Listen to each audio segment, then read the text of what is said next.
Listo, buenas tardes, buenos días. Siempre les digo buenos días, tardes o noches porque en realidad no sé en qué horario ustedes se dan el tiempo para estudiar, ver sus clases y demás.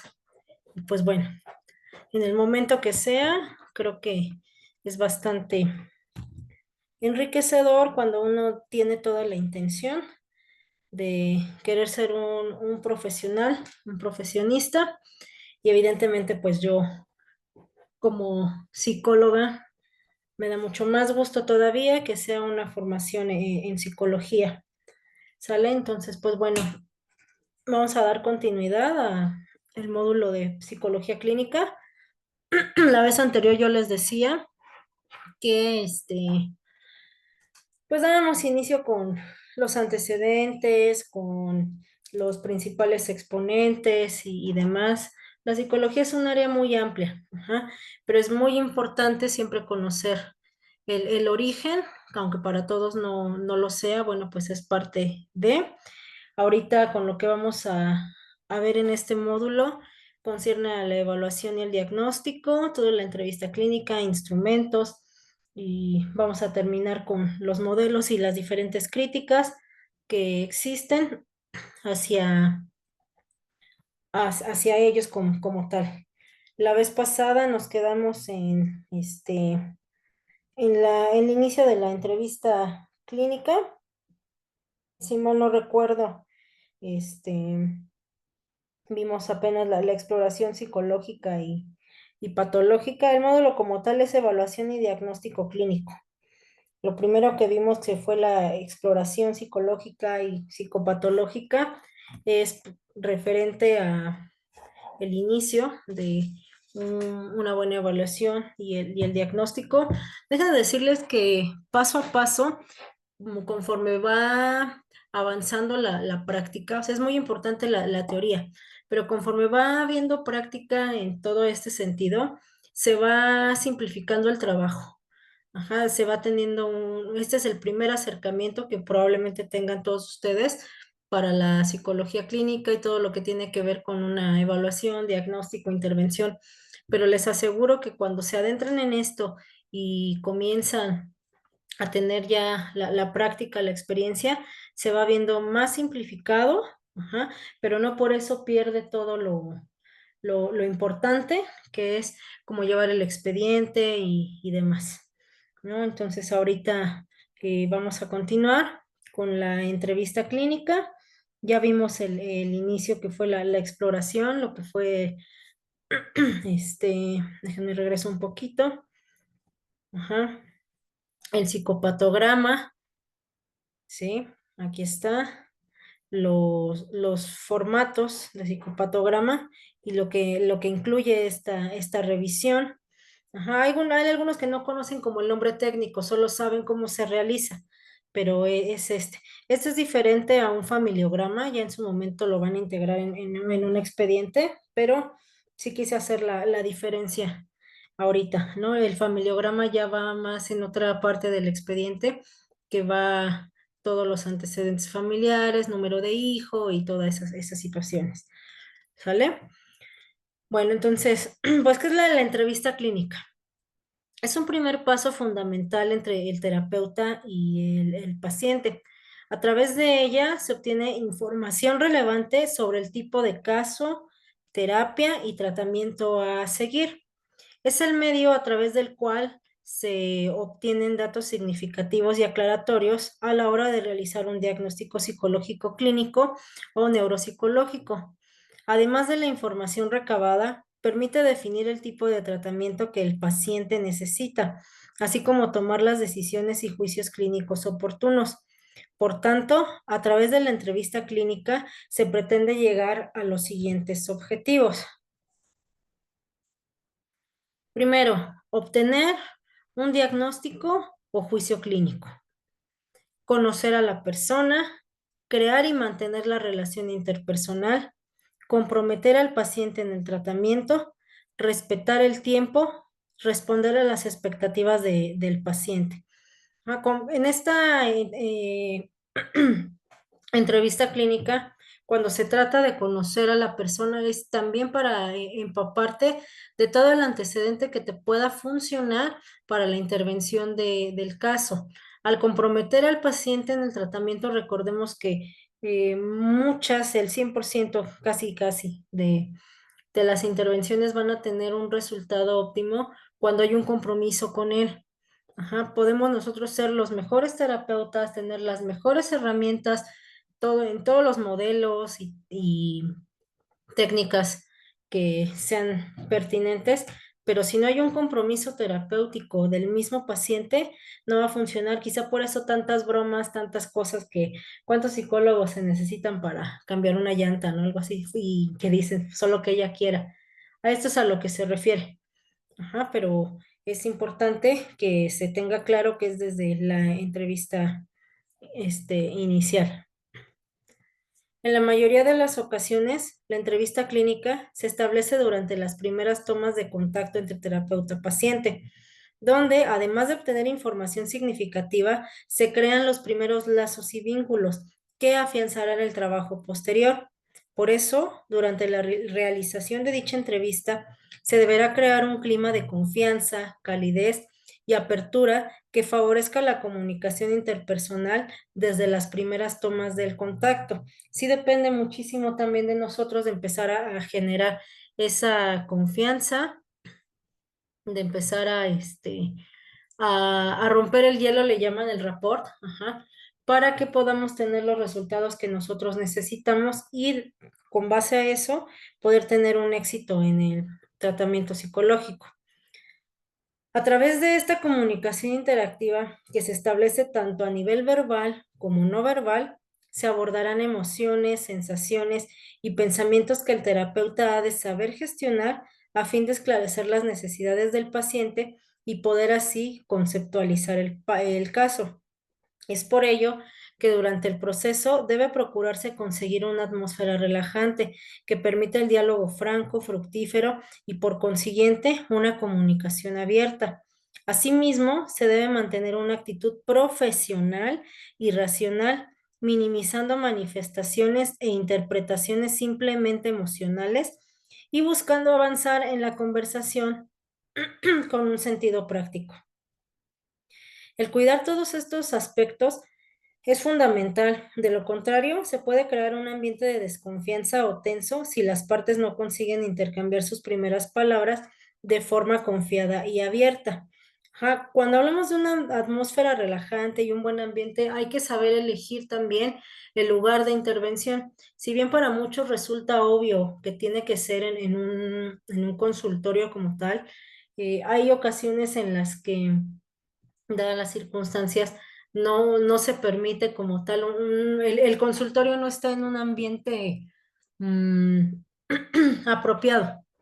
Me tocó justamente, yo sé que muchos, incluyéndome, afortunadamente, en donde he trabajado, el consultorio en casa me ha funcionado bien porque el ambiente se presta, pero conocí uno en el que el consultorio daba directamente a la avenida principal y los vecinos casi todo el tiempo tenían música fuerte, o sea, no había un ambiente apropiado. Sin embargo, el terapeuta tenía toda la, la facilidad, tenía ya la experiencia para poder generar ese ambiente de confort que se requiere para una sesión terapéutica.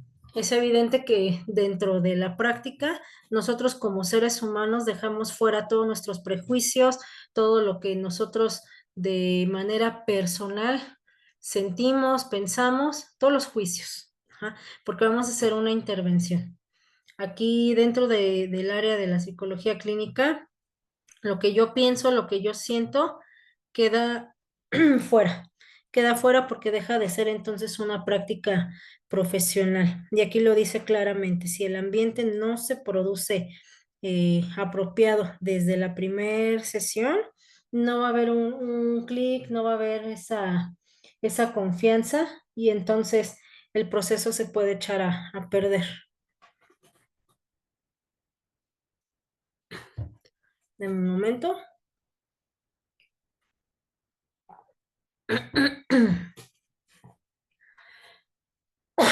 Perdón, ahora sí.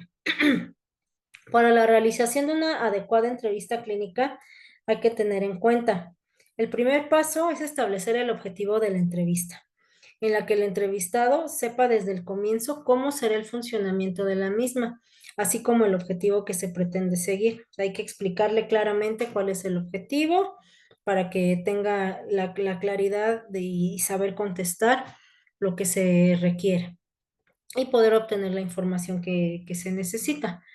Se podrán aplicar diferentes estrategias de recogida de datos, tanto preguntas abiertas, semiabiertas o cerradas.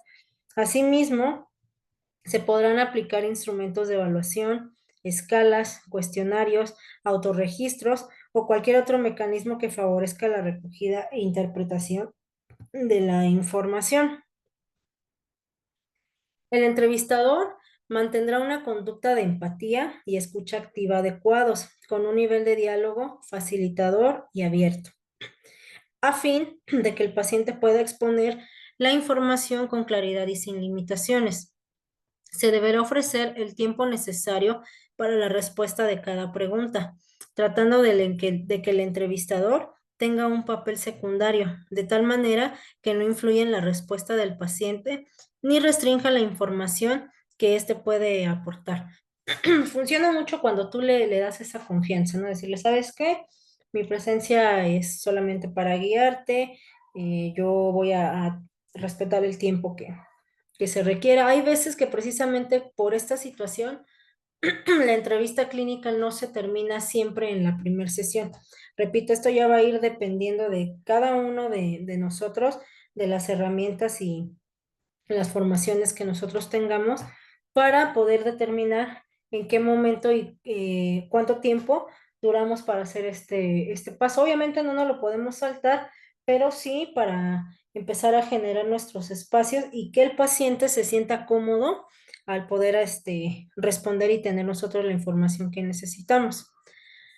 Durante la entrevista clínica, el terapeuta deberá mantener un nivel óptimo de atención que le permita seleccionar la información más importante, reconducir la entrevista en los momentos que se salgan de los límites marcados y reformular preguntas de manera que se aclaren datos que no están claros. Al hablar de la atención y demás, evidentemente, bueno, en estos últimos años, el celular es un distractor muy grande, muy, muy grande. Es importante poder pedirle tanto al paciente y tú como terapeuta dejar estos elementos fuera. Ajá, porque sí, lamentablemente sí me ha tocado observar cómo los mismos terapeutas, mientras están haciendo la entrevista, checan el celular o algo, alguna situación que los quite de la atención. Ahorita, bueno, de la pandemia para acá, al menos en esta experiencia personal, las modalidades de intervención son diferentes. Tan es así como estamos teniendo nosotros ahorita las clases. Ujú. Este, y es lo que luego yo les decía a los pacientes, o sea, vamos a tener, ok, una sesión en videollamada de WhatsApp, en cualquier plataforma e incluso telefónica, ajá, pero la condición debe de ser que te encuentres en un lugar en donde puedes hablar con toda la tranquilidad, en donde vas a prestar toda la atención y que sea el ambiente óptimo para poder tener una sesión como si estuviéramos de manera presencial.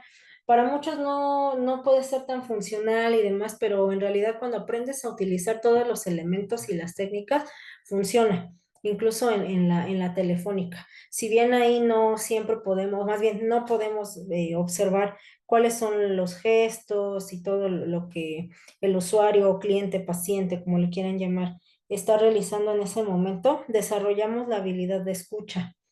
Y entonces con este ambiente óptimo que les acabo de decir, es como nosotros podemos tener el éxito de este proceso terapéutico. Entonces por eso habla también de una atención, ¿sale? Porque no nada más es él, también nosotros como terapeutas. Combinar diferentes modelos de entrevista. Ajá, porque bueno, hace un momento decían cómo se hacen las preguntas. Bueno, son diferentes modelos de entrevista, la estructurada, semiestructurada y la abierta. ¿De qué se trata cada una? La entrevista estructurada es con una organización de preguntas cerrada, en donde se focaliza al máximo la consecución de la información que se plantea como objetivo. La semiestructurada es la combinación de preguntas cerradas con preguntas abiertas, donde se permite al paciente dar mayor cantidad de datos sobre los ítems que se preguntan. Y la entrevista abierta es sin estructura cerrada, con preguntas abiertas, donde el papel del terapeuta y el paciente es más dinámico. El paciente puede decidir qué contar y a partir de ahí el terapeuta reformula o reorienta la entrevista en función, de los indicadores que desea cotejar. Tenemos algunos formatos ya estructurados. Son algunos, bueno, la mayoría, si no es que todos, deben de traer los datos. Ya ahorita les voy a decir más o menos qué trae la entrevista. Pero al combinar estos modelos resulta bastante favorable porque ya tú puedes ir decidiendo, como en la entrevista abierta, en qué puntos puedes o necesitas ahondar en ese momento. Ya la estructurada y la semiestructurada también funcionan para llevar un proceso un poquito más lineal. Ajá. Mm, ahí está. La entrevista clínica simboliza el primer paso fundamental a la hora de que cualquier clínico pueda extraer la información más relevante, a fin de realizar una buena conceptualización del caso y diseñar una pauta de tratamiento eficaz. Es por eso que el buen manejo de las diferentes técnicas, estrategias y habilidades para la obtención de datos será crucial a la hora de iniciar cualquier relación terapéutica y que el profesional pueda trazar el mejor plan de acción. Bueno, en lo que es la entrevista clínica y lo que sigue como historia clínica, hay ocasiones en las que terapeutas se valen de personas que están realizando sus prácticas profesionales, servicio profesional. Obviamente con eso no quiero decir que estoy en contra, ¿no? Pero particularmente no utilizo tanto ese recurso porque hay información que yo quiero captar desde el primer momento.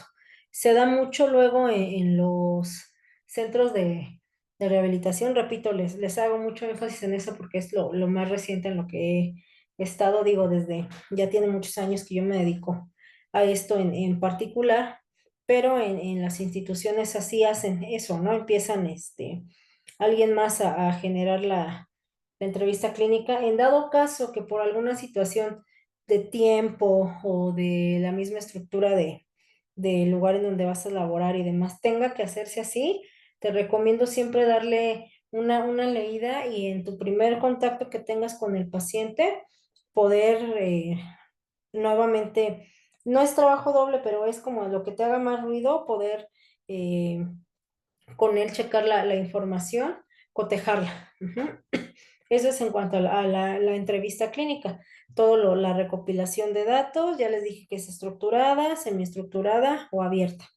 Ujú. Eso es para la recabación de datos iniciales. Vamos a la historia clínica, que en psicología es un documento de uso profesional en el que el psicólogo o psicoterapeuta recopila los diferentes aspectos que conforman la realidad del paciente.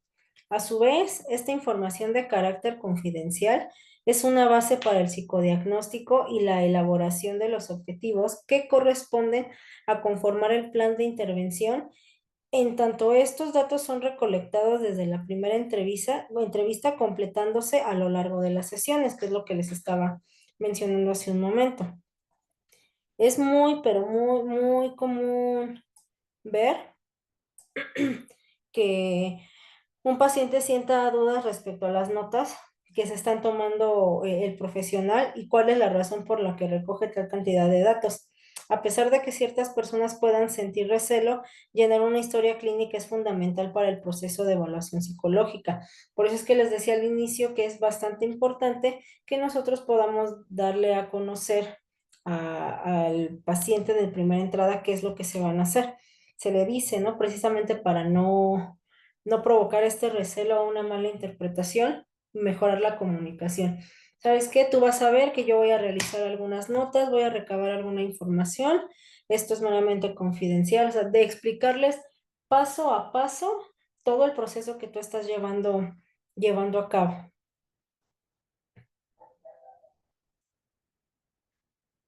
Ahí me perdí. Ahí está. Una historia clínica psicológica lo más completa posible debe contar con los siguientes elementos. ¿Mm? Los datos generales: nombre, apellido, sexo, edad, estudios, origen y procedencia, ocupación, estado civil, religión y datos de los progenitores. Para muchos podría ser no tan relevante la religión, pero dentro de la práctica clínica nos damos cuenta que sí, porque en esa religión y todo el origen y procedencia radican mucho sus tradiciones y costumbres. Y entonces a nosotros nos da un panorama para saber qué sí tiene permitido y qué no tiene permitido dentro de su marco social, su marco familiar, y con base a eso tener nosotros una mejor intervención, ¿sí? Otra cosa que debe tener es el motivo de la consulta, el que son las razones por las que el paciente ha acudido a la consulta del psicólogo, escritas de forma breve y textual. Incluye los síntomas, fecha de inicio y posibles acontecimientos asociados a su aparición. Es decir, vengo porque me di cuenta que desde hace 2 semanas no puedo dormir bien. No puedo dormir bien y me siento con taquicardia, no puedo respirar, y pues fue hace como 2 semanas. Ah, ok. ¿Y qué sucedió hace 2 semanas? Ah, pues es que venía de regreso del trabajo y vi un accidente, ¿no? O sea, ese es el motivo de consulta. ¿Sale? Antecedentes del paciente: problemas psicológicos que haya podido sufrir en el pasado, datos del periodo pre, peri y postnatal, desarrollo psicomotor y del lenguaje, alimentación, hábitos de sueño, etc., etc., por si hubiese alguna posible patología que nosotros, o sea, que sea justo heredada y que necesitemos tener presente. El perfil social. Esta es el perfil de relaciones sociales del paciente. Se recogen aquí como son las relaciones con las personas de su entorno, su pareja, los amigos, familiares, compañeros de trabajo, y también cómo lo han sido a lo largo de su infancia y la adolescencia, ¿sí? Precisamente para poder seguir indagando. Y quiénes son las personas que en este momento están más presentes y puedan estar más involucradas en lo que esté sucediendo en este momento de la vida del paciente. La personalidad. Se describen las características psicológicas más relevantes del paciente, algo que se va desgranando a través de las entrevistas psicológicas que se llevan a cabo durante la consulta. Ujú. Vamos nosotros observando toda esa situación y hacemos nuestras notas. La historia familiar. Son datos relevantes sobre la familia del paciente. Repito, porque todo esto influye o puede influir en lo que vamos a necesitar. En el examen mental tenemos la apariencia general y actitud, estado de conciencia, estado de ánimo, la actividad motora, asociación y flujo de ideas y características del lenguaje, contenido de ideas, memoria, pensamiento y el resultado del examen. Ajá. Esto es para nosotros poder realizar esta nota. Hay un estilo de nota sub, así se llama, subjetivo, objetivo. Ay, se me fueron las otras dos, pero bueno, el caso es que nosotros vamos anotando en esta técnica, se los voy a mandar más adelante, para darle también nosotros ese seguimiento. Ajá, es muy importante que un profesional de la salud lleve el expediente, lleve sus notas para poder tener un mejor control de la evolución del usuario del usuario y en el examen mental. Esto es lo que nos va a ayudar a nosotros para poder plasmarlo en nuestro informe. Ajá. En cuanto a apariencia general y actitud, bueno, si llega alineado, desalineado, si tiene la intención de participar o no, todo eso, ajá, lo que dice. Esto ya se os había explicado la vez pasada, ¿no? ¿Qué dice, qué hace, si son movimientos que son ya propios como de una crisis de ansiedad o movimientos voluntarios, qué es lo que está pensando, todo eso va en el examen mental, ¿vale? En el diagnóstico incluye la fundamentación de la impresión clínica o diagnóstico, plan de orientación psicológico, objetivo del tratamiento y técnicas a emplear para conseguirlo. Esto con base a todo lo que estamos viendo nosotros. Ajá. La manera más clara que tengo yo de explicarles en este caso pudiera ser, nuevamente, no voy a enfocar a la situación de las adicciones. En la impresión diagnóstica viene todo lo que, la sustancia que consume, por ejemplo, ¿no? F12.3, trastorno mental y psicológico, ¿cómo va? Trastorno mental y de comportamiento secundario al consumo de marihuana, ¿no? Y ya le pones, esa es la impresión de diagnóstica, todo lo que vas a tu plan de trabajo, esas son las notas que vas a realizar y va dentro de esta evaluación y diagnóstico clínico, el objetivo, el tratamiento y técnicas a emplear para conseguirlos. Esto va paso a paso, sesión a sesión, ¿sale? ¿Cuál es el proceso de evaluación? La evaluación psicológica es un procedimiento mediante el cual un psicólogo especializado recopila información sobre el paciente a través de test y entrevistas con el fin de evaluar el funcionamiento y las capacidades del mismo en determinadas áreas y a su vez predecir cómo será su comportamiento en un futuro. La evaluación tiene como objetivo diagnóstico sobre si determinados comportamientos, actitudes y aptitudes son normales o patológicas.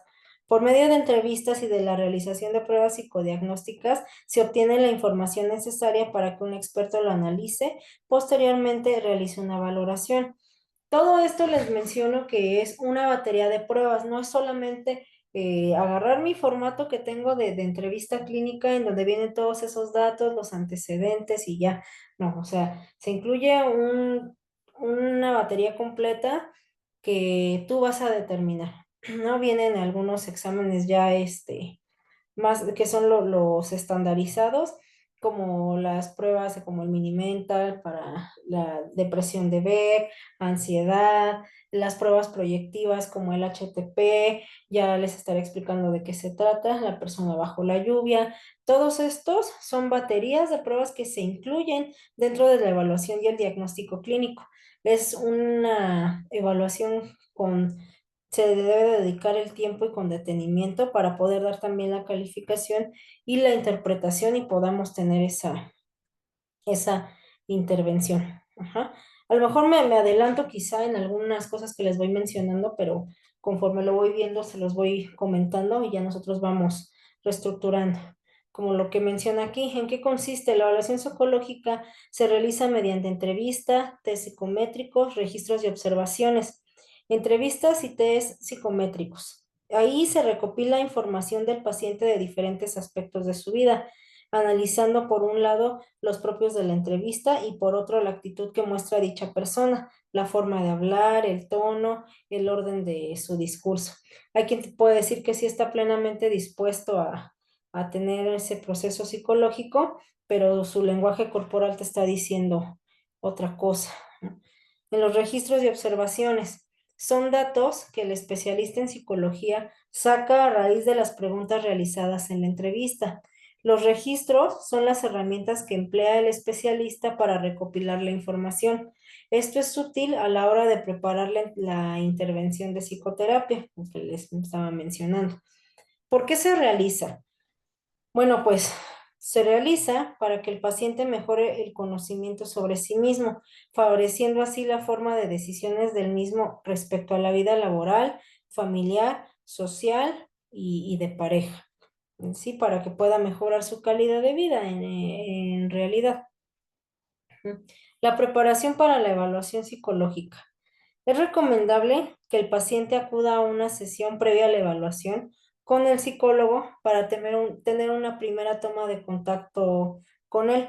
Por eso es que yo les decía hace un rato, vamos a generar un buen ambiente y a determinar cuándo es el momento para empezar a realizar todo esto. Se sugiere justo esa primera sesión. Yo lo que hago es en esta primera sesión hago el rapport, es decir, conocer el motivo de consulta, ampliar un poco la información y posterior empiezo a recabar toda la información que considero me haga falta y me es útil para poder hacer la intervención. Ajá. ¿Qué se siente durante este examen? Bueno, pues el paciente podría ciertas alteraciones anímicas a lo largo de la evaluación psicológica debido a que durante la misma se tocan temas muy personales del paciente. Por eso es la importancia de nosotros tener ya esa herramienta, esa empatía, porque hay que, desde el primer momento en que llega y se sienta enfrente de ti, empieza a llorar, ¿no?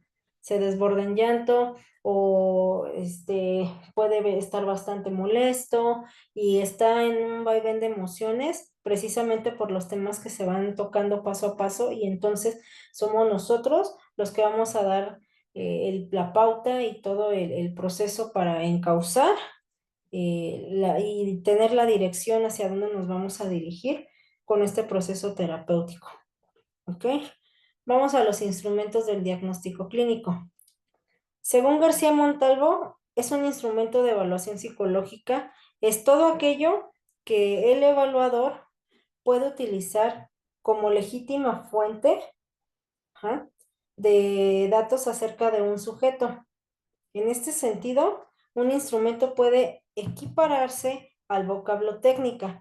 Desde nuestro punto de vista, se trata de un concepto más general, puesto que los instrumentos de evaluación psicológica se clasifican en función del distinto tipo de técnicas, entendidas como conjunto de procedimientos y recursos de que sirve a una ciencia o a un arte.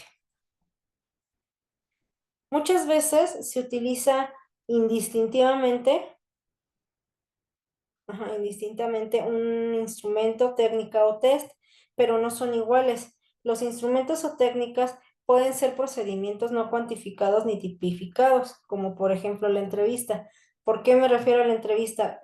Como la podemos tener estructurada o no estructurada, cada uno puede elaborar su propia entrevista de acuerdo a su forma de intervención.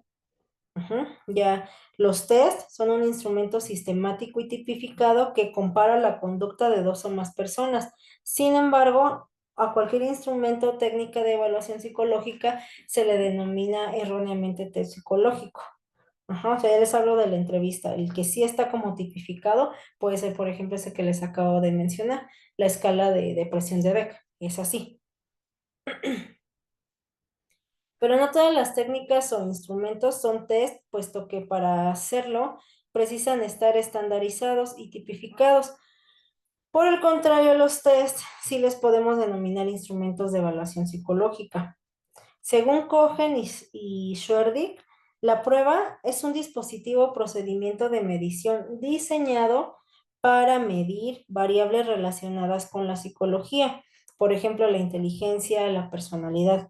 Según Gregory, una prueba es un procedimiento estandarizado para tomar una muestra de conducta y describirla con categorías o puntuaciones. En la actualidad, la mayoría de psicólogos tienden a utilizar el proceso de evaluación psicológica, instrumentos desarrollados desde otros enfoques teóricos.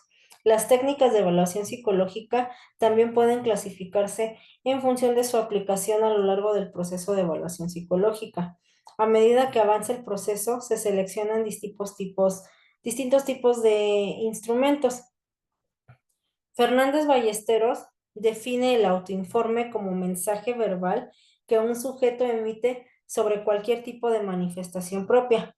Incluye los test psicométricos entre los autoinformes, ya que suponen un informe verbal sobre la conducta y se consideran tipificados por estar construidos a través de procedimientos psicométricos y agrupa los autoinformes en base a la clase de variable que miden.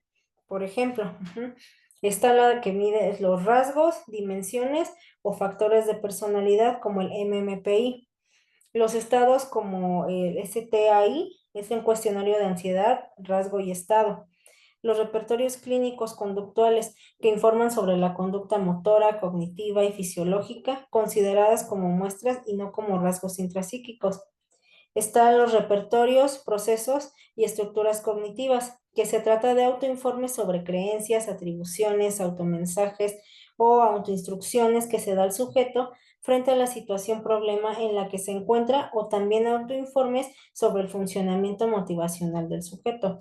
En realidad, para poder analizar todas estas pruebas que se utilizan, es todo un módulo aparte, o sea, el poder saber cómo funciona, qué mide y qué hace el MMPI, y son muchas pruebas que nos van a ayudar, o sea, tan solo las escalas que les acabo de mencionar, y de acuerdo al área se utilizan unas diferentes. Ajá, tenemos, repito, las proyectivas, que hay que saber cómo calificar, y de acuerdo también hay algunas que por edades se consideran y otras no.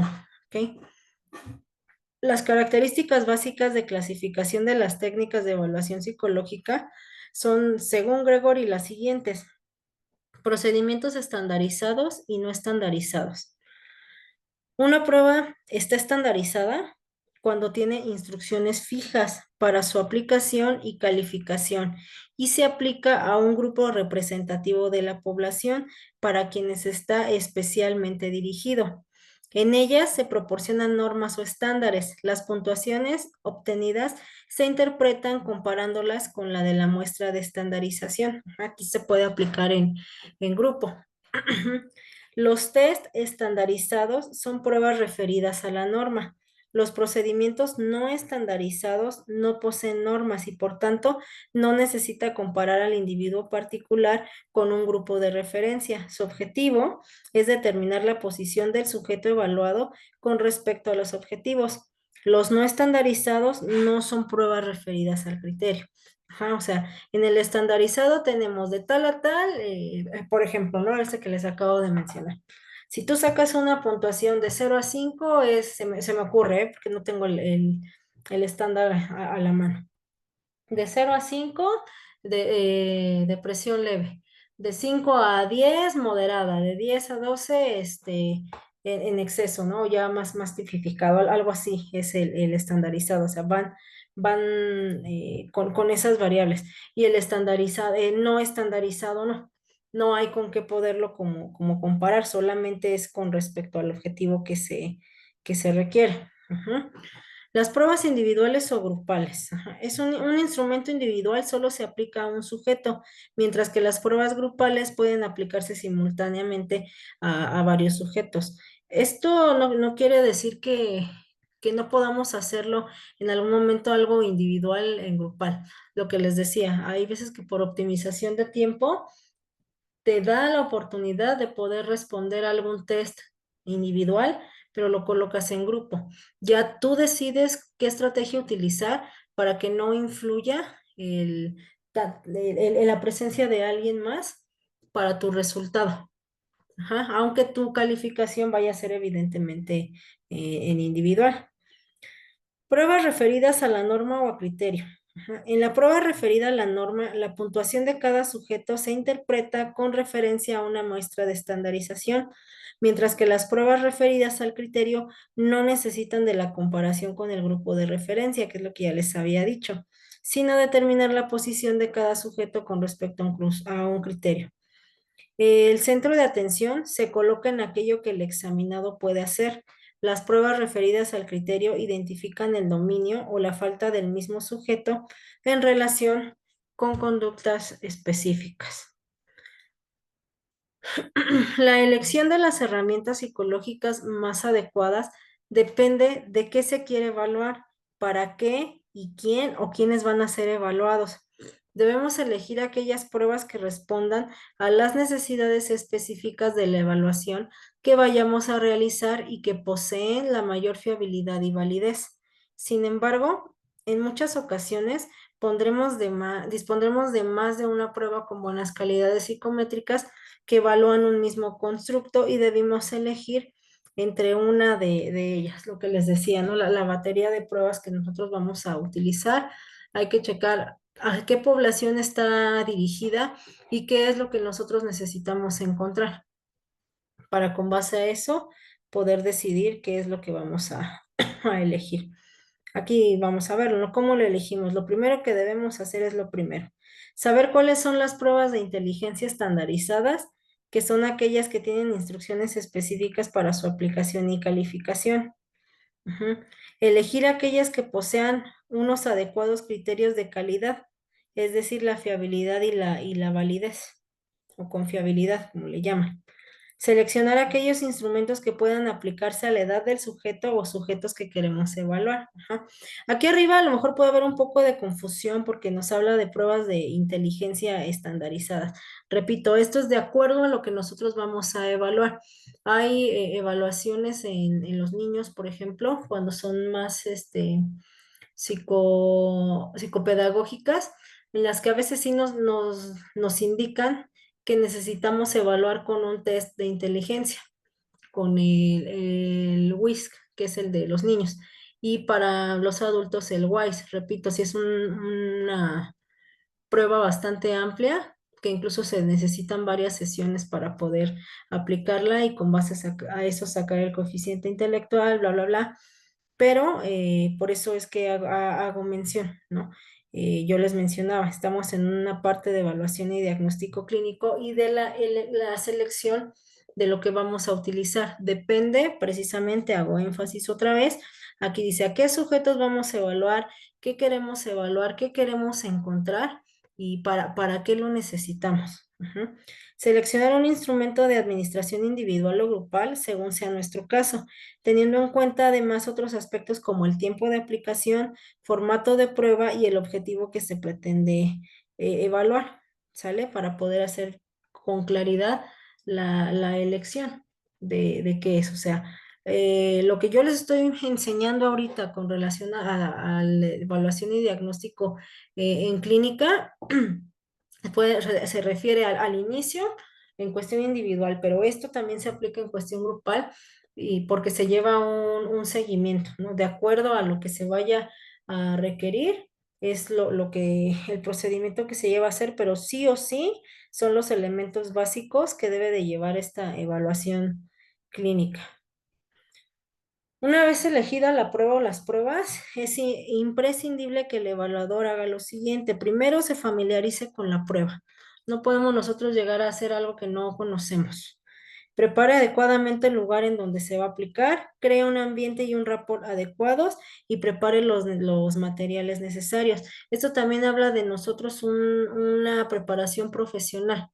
Ajá, que sepan que lo que vamos a hacer es con toda la ciencia y que tiene un objetivo claro.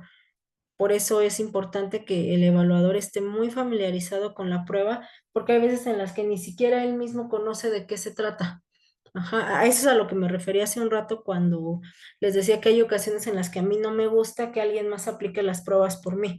Si lo vamos a hacer es porque vamos a tener ese conocimiento de quién lo va a aplicar y en dado caso darnos nosotros a la tarea de acuerdo a mi resultado o a lo que yo quiero obtener, una capacitación acerca de la prueba. Leer, porque evidentemente el tener una prueba estandarizada, cuando son de esta índole es más complicado a veces entenderla, ¿no? Estoy leyendo y a veces no me queda con tanta claridad precisamente con la experiencia y el ir aplicando, nos va a dar esa claridad de cómo y de qué evalúa la prueba. Si bien efectivamente nadie nace sabiendo, es nuestra responsabilidad y más en un proceso terapéutico, ya sea individual o grupal, el hacernos cargo de que se realice como debe de ser. Ujú. También es necesario que explique el propósito de la evaluación antes de aplicar la prueba y cómo se va a utilizar la información que se obtiene.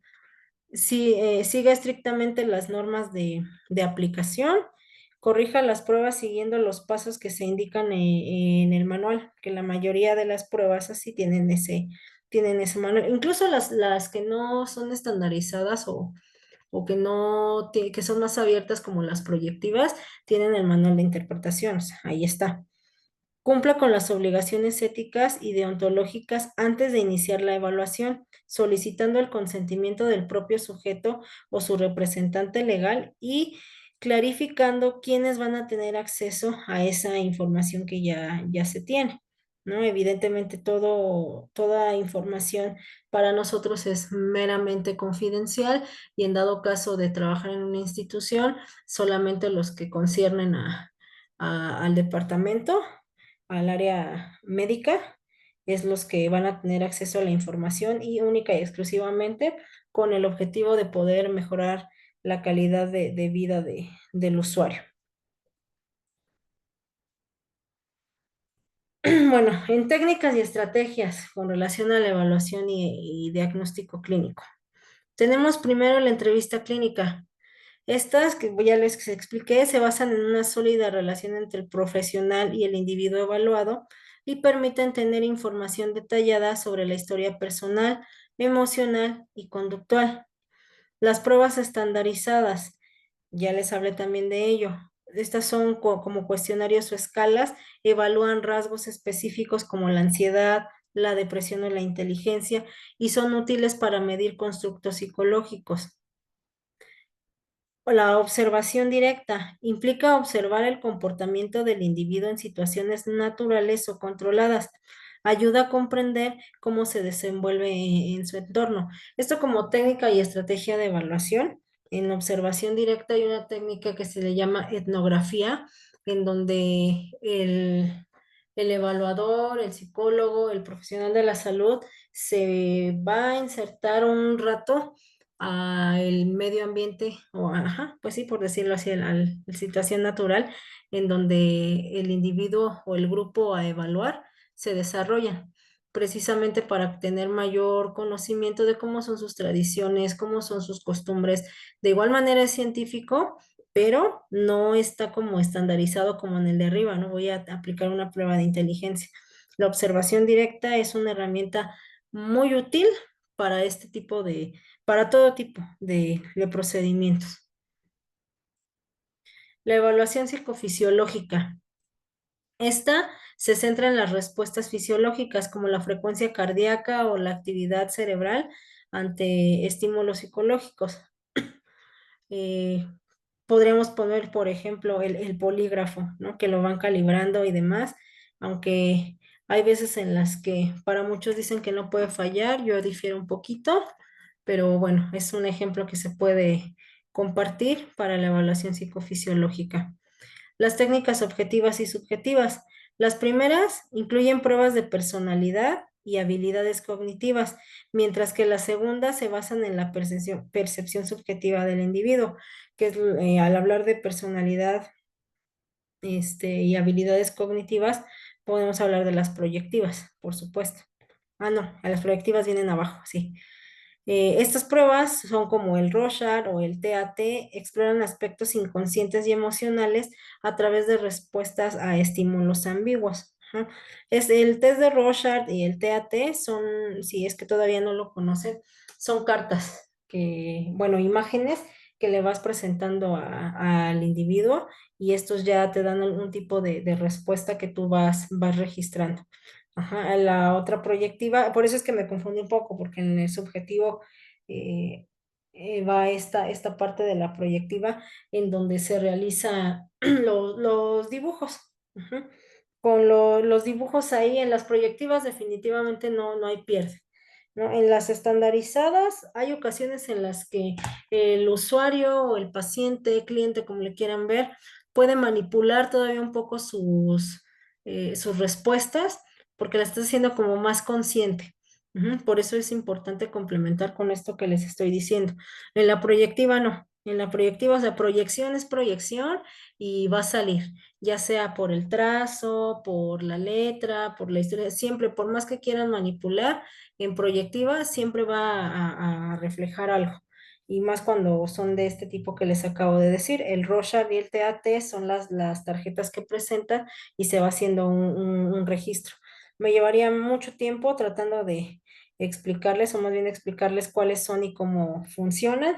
Espero en algún momento la revisen, si no conmigo, en otro módulo, pero que presten atención a cómo se aplican y cómo se interpretan y lo que puede favorecer a un proceso eh, psicológico. Dentro de la evaluación y el diagnóstico clínico vamos a encontrar el informe. Ajá. Este es también parte esencial, aunque, bueno, vamos a revisar y ahorita les hago el comentario. Es aquel documento escrito por el terapeuta donde se exponen los resultados de una evaluación diagnóstica a un paciente. En él se recoge la información que el profesional obtuvo durante dicho proceso. De este modo, el texto constituye un registro clínico donde se incluyen antecedentes a la situación actual del paciente, sus problemas, limitaciones, las principales averiguaciones que hace el psicólogo o las interpretaciones de las mismas. Ujú. ¿Cuáles son los tipos de informes? Existen diferentes tipos de informes psicológicos dependiendo de lo siguiente. Los motivos o propósitos que el paciente plantea. Se necesita intervención, diagnóstico o seguimiento. La persona que lo solicita, si se trata de padres, abogados o profesionales de la salud. Y la institución es laboral, pericial, escolar o clínica.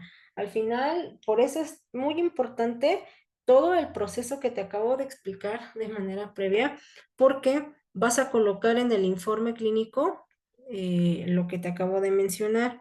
Ah, independiente de todo eso, también recuerda que pues va tu cédula, va todo lo que concierne a tu trabajo. Ajá. Por ejemplo, en los informes psicológicos que entregábamos nosotros al final, yo he realizado varios. Unos han sido meramente informativos porque los pide la escuela, otras diferentes que son las constancias de que dicen, no, pues sí, estoy yendo a terapia durante mi carrera, o sea, son cosas diferentes, pero que tienen la importancia que merecen, ¿no? Aquí están por lo menos estos tres motivos que, que nos piden el informe el informe clínico. Ay.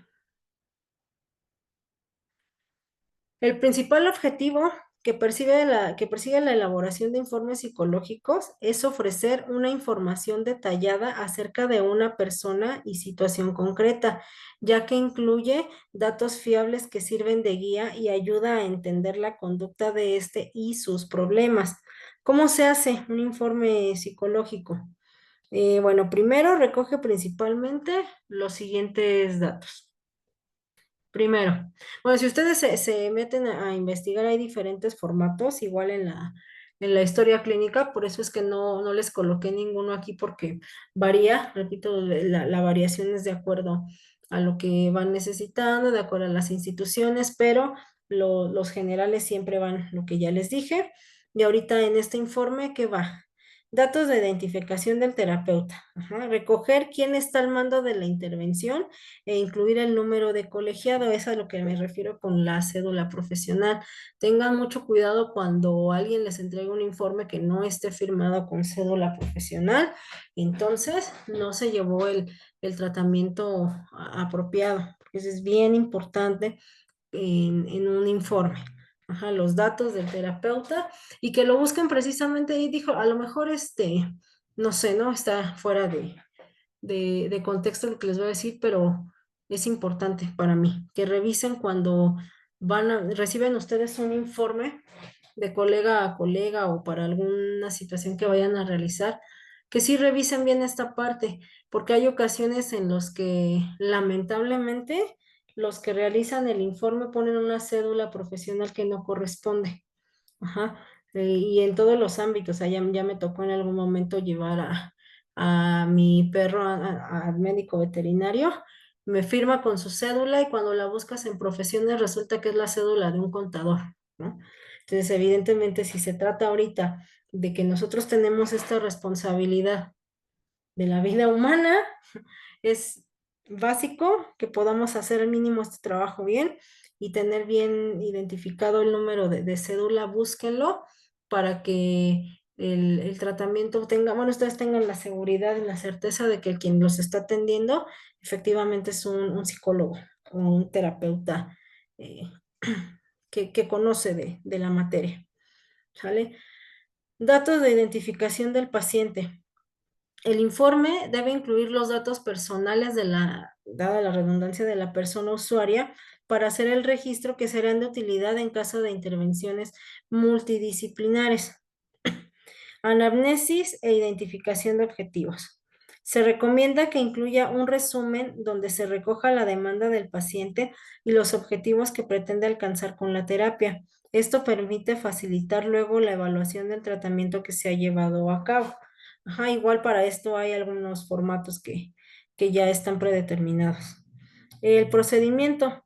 Deben aparecer las técnicas y herramientas empleadas a lo largo de la intervención, así como los problemas que han podido aparecer u otros datos relevantes para el proceso evaluativo. Hay algunos que lo hacen como muy fácil o muy, muy simplificado y cabe en una hoja todo esto que les acabo de decir. Pero mientras vayas desarrollando tú esa habilidad, repito, vas a ser más concreto en lo que quieres decir. Para elaborar un informe psicológico, las primeras cuestiones a tener en cuenta es a quién irá dirigido, para qué se necesita y cuál será su tipología, con tal de que el informe se centre más en unos aspectos que en otros. Es decir, no encontramos a veces la utilidad, por ejemplo, en una situación escolar, ¿no? En donde solamente vamos a referir una situación de lectoescritura o algo así, son cosas que no, otras situaciones que no serían tan relevantes, que no les va a ser de utilidad a la profesora, ¿no? Al docente que se va a encargar de ello. O sea, de acuerdo a quién va dirigido es lo que yo coloco que sea que les pueda funcionar. Estos elementos contribuyen a estructurar y organizar la información. Por ejemplo, es lo que les voy a decir, si el informe está destinado a la prórroga de un tratamiento, se centrará en la metodología que se ha empleado, entrevista, número de entrevistas, test realizados, etc. Pero si su finalidad es aportar información en un juicio para evaluar las capacidades parentales para tener la custodia de sus hijos, se podría incluir desde denuncias hasta testimonios de testigos. Ujú. Lo que se va necesitando. No hay que olvidar que se necesita el consentimiento informado del paciente, donde se refleje que es consciente que durante todo el proceso con el terapeuta se estarán recogiendo sus datos personales. Después de esto, se añadirán sus datos básicos del paciente, una pequeña evaluación inicial sobre su estado y los objetivos que se pretenden alcanzar. Además, se indicarán los resultados durante la intervención para valorar si ha funcionado. El consentimiento informado también hay formatos ya, algunos ya prediseñados para esto. Recuerden que desde que iniciamos a hablar ahorita de evaluación y diagnóstico, entrevista inicial y la historia clínica, se los dije, hay que mencionarle al paciente por qué y para qué nosotros estamos recabando esta información. Ajá, necesita él tener la claridad de qué es lo que vamos a hacer y quién va a tener el acceso. Cuando acudan a ti, precisamente cuando tengan ya ese objetivo, porque hay muchos que lo hacen así, únicamente acuden a sesiones terapéuticas porque necesitan la constancia, ¿no? Déjenme decirles que un informe, una constancia y demás, se sugiere que se extienda pasando por lo menos de 4 a 5 sesiones contigo como terapeuta. De lo contrario, no va a funcionar. O sea, puedes hacerlo éticamente, en realidad tampoco estaría bien.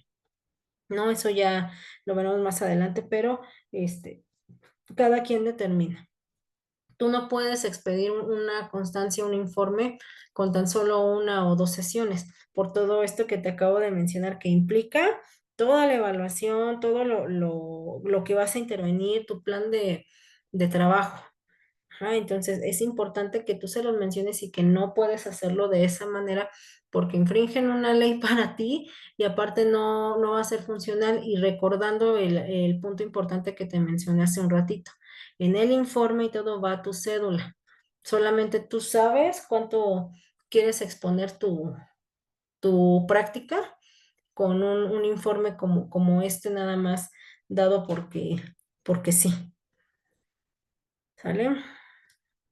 Para que el informe psicológico sea eficiente, se recomienda que sea claro y legible para cuando se derive a otros profesionales que también necesiten consultar la evolución del paciente, incluyendo la información precisa y necesaria sobre su situación.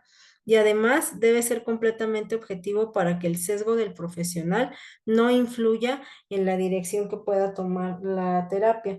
Y más precisamente cuando son un proceso de cambio de terapeuta continuo, eh, ya sea en alguna institución gubernamental, por lo que sea, es importante que esto quede claro. Esto es hablando del informe psicológico, pero es importante siempre llevar esas notas de evolución para no empezar de cero. En realidad, no es sencillo para cualquier terapeuta retomar un caso cuando ya lleva un proceso avanzado y que llegue otro terapeuta a tomarlo, híjole, no siempre es tan sencillo por todo lo que ya les expliqué cómo se inicia. Entonces, para darle continuidad, necesitas tener esa habilidad y que si no tienes justo este recurso del informe psicológico, pues tener más herramientas todavía. Pero es importante que tú sepas cómo hacerlo para que alguien más pueda darle continuidad en dado caso. Ujú. Miren, justo lo que les hablaba, ¿no? Los aspectos éticos en la evaluación y el diagnóstico clínico. La ética es una preocupación importante en el campo de la psicología, particularmente en lo que se refiere a la terapia y a la investigación. Trabajar con pacientes y realizar investigaciones psicológicas puede plantear una amplia variedad de cuestiones éticas y morales que deben abordarse. La ética tiene relación con las reglas correctas de conducta primordiales al hacer una investigación o intervención psicológica. Tenemos el compromiso moral de asegurar a los participantes o pacientes que su salud mental estará a salvo y libre de daños. ¿Sale? Ahí existe el código ético del psicólogo. Eso yo creo que es algo que les voy a dejar que ustedes lo investiguen, lo revisen.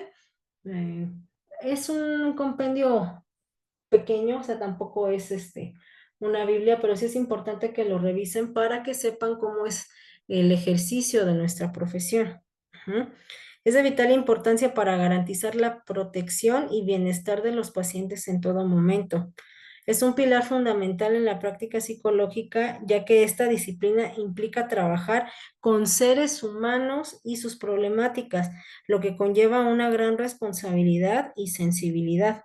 Es por esto que los psicólogos deben mantener altos estándares éticos en todas sus actividades profesionales, incluyendo la investigación, la evaluación, el diagnóstico y el tratamiento de pacientes. Creo que también en el inicio les mencionaba esto, ¿no? A esto me refería con dejar fuera nuestros juicios, los prejuicios y todo lo que de manera personal en mi día a día llevo, porque influye la ética. Yo no puedo, ni mi labor no es como terapeuta juzgar qué está bien, qué está mal, qué es bueno y qué es malo. Aparte de obviamente lo subjetivo, estamos entrando en un juego ético en el que la persona también puede no cerrarse. Imagínate que llega contigo, no sé, por ocurrirse algo, ¿no? Una persona que está completamente tatuada, ¿no? Pero en tu familia, tradiciones y costumbres te dicen que los tatuajes no van para ti, ¿no? Que son de delincuentes, que son personas de no fiar, todos los prejuicios que pueden. Evidentemente, tú no puedes hablarle de eso ni puedes manejar tu actuar de acuerdo a esa creencia, porque está haciendo de una manera profesional. Tampoco puedes, habla mucho de la protección y la confidencialidad de los datos. No puedes estar divulgando la información a medio mundo. En realidad, y pareciera absurdo que lo mencione, pero sí es importante. Me tocó observar cómo una terapeuta, ajá, yo le llamaría pseudoterapeuta, expuso el caso de uno de sus pacientes en grupo. Pero una cosa es hacer un estudio de casos y de, a ver, no sé, Mariana de 35 años, ¿no? Cambiarle el nombre, cambiar todo para dar solo referencia, no. Ella lo que hizo es dar nombre, apellido, todo del usuario, estaba ahí el familiar, les mostró resultados, o sea, ¿con qué finalidad? La verdad es que ni siquiera yo lo entiendo por qué o para qué lo hizo, pero fue en una reunión grupal de donde estaban los familiares de los demás pacientes y entonces rompió completamente con ese código de ética porque divulgó toda la información posible del paciente, ¿no? Entonces, hay que tener mucha ética en este sentido. Ajá, el código de ética del APA brinda una guía para aquellos expertos que trabajan en el campo de la psicología para que estén mejor equipados con el conocimiento de qué hacer cuando se encuentren en algún tipo de dilema moral o ético. Los psicólogos debemos mantener la confidencialidad de la información que reciben de sus pacientes, respetar su autonomía y dignidad y ser justos e imparciales en su trato con ellos, que es lo que les he venido mencionando en todo este tiempo. Además, deben evitar cualquier tipo de abuso de poder o manipulación y asegurarse de que los pacientes comprendan los objetivos y limitaciones del tratamiento. Ujú. En algún momento más adelante, si mal no recuerdo, vamos a abordar la palabra justo manipulación, pero no es desde este sentido de someterlos a lo que yo quiero, ¿no? O sea, para que se comporten tal cual mi punto de vista, mi juicio, mi forma de ser, no, es desde otra perspectiva y por eso es que lo hablo aquí, o sea, no podemos tener ese tipo de manipulación y ellos deben de tener muy en claro cuál es el objetivo, que es de lo primero que nosotros planteamos cuando llegan con nosotros a un proceso. Es importante destacar que los psicólogos también deben respetar las leyes y normativas aplicables en su trabajo y tener en cuenta las implicaciones éticas de la tecnología y las redes sociales en terapia y la investigación. La falta de valores éticos podría llevar a las prácticas poco éticas, lo que podría tener consecuencias negativas para la salud mental de las personas y para la credibilidad de la psicología como disciplina científica. Exactamente, si de por sí ya la salud mental está poco promovida, eh, muy mal parados en algún momento el ámbito de psicólogo clínico por todo lo que socialmente se ve. Imagínense si le sumamos este punto, ¿no? Para que tenga credibilidad la psicología como ciencia, nosotros necesitamos seguir todos estos patrones, por eso es importante el antecedente que les dije, porque hay veces que no sabemos ni siquiera cómo sustentarlo, ¿no? O sea, sabemos que funciona, pero no hay cómo sustentarlo porque no tenemos este conocimiento previo. Si le sumamos la ética, todavía se complica más, ¿no? Porque hay muchas personas como las que les acabo de platicar que rompen ese código ético y volvemos, o sea, no está ni en mi punto ni en el de ustedes juzgar cómo es que se comporta tal o cual persona, pero si lo que queremos hacer es llevar a buen puerto y tener una intervención lo más acertada posible, pues necesitamos colaborar nosotros con esto. La ética en la psicología es fundamental, ya que se trata de una disciplina que busca comprender el comportamiento humano y promover su bienestar emocional. Por tanto, es esencial que los psicólogos lleven a cabo su trabajo de manera responsable y ética. Acuérdense que también parte de la responsabilidad, o como yo la defino, es hacerse cargo de las consecuencias de las acciones. Por ende, nuestro tratamiento debe ser muy responsable y debe tener toda la guía y la teoría posible para convertirlo en práctica y que sea eficaz. La ética en psicología incluye aspectos como la confidencialidad de la información de los pacientes, el consentimiento informado para el tratamiento, la no discriminación por motivos de género, raza, religión u orientación sexual, entre otros. Con esto quiero decir que también tú como psicólogo clínico en formación, si es que te vas a dedicar a esto, conforme a la práctica, también necesitas aprender a conocer tus límites y no necesariamente porque sea una limitante cognitiva o algo así. Lo veo más como una situación de no caer en la soberbia, de decir todo puedo y no, son tus límites. Y con relación a esto, a la discriminación, también tú conocerte y saber con qué cosas a lo mejor no estás preparado para trabajar, para evitar una mala intervención. Esto es como un tip Fíjate, por eso es importante que nosotros tengamos ese tratamiento terapéutico también para poder brindar un mejor servicio estético. Es ético lo que necesitamos hacer, que conozcas ese límite. Ujú. El incumplimiento de estos principios éticos puede tener graves consecuencias para los pacientes, así como para la profesión de la psicología en general.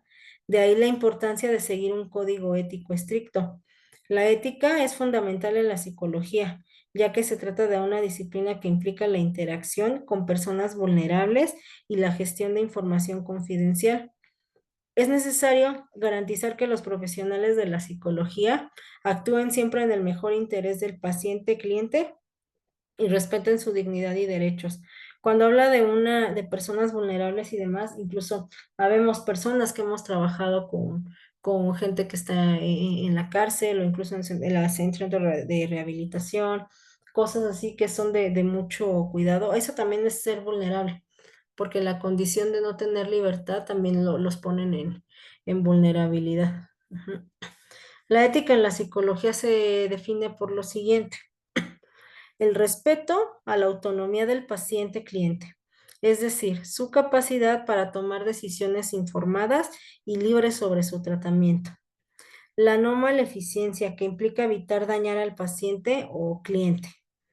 Ujú. Es decir, no se vale eh, ajustarlo a tu modo solo porque te cae mal o porque hay algo que ya en el paciente ya no vibra contigo, entonces no vas a hacer una intervención eh, pues para echarle a perder tanto su proceso o hay terapeutas incluso que lamentablemente escuché una vez que dijo, si yo quisiera te puedo llevar al suicidio, ¿no? Entonces, pues no es ético. La beneficencia, que busca maximizar los beneficios para el paciente cliente. Y la justicia, que garantiza que los recursos estén disponibles de manera equitativa para todos los pacientes clientes.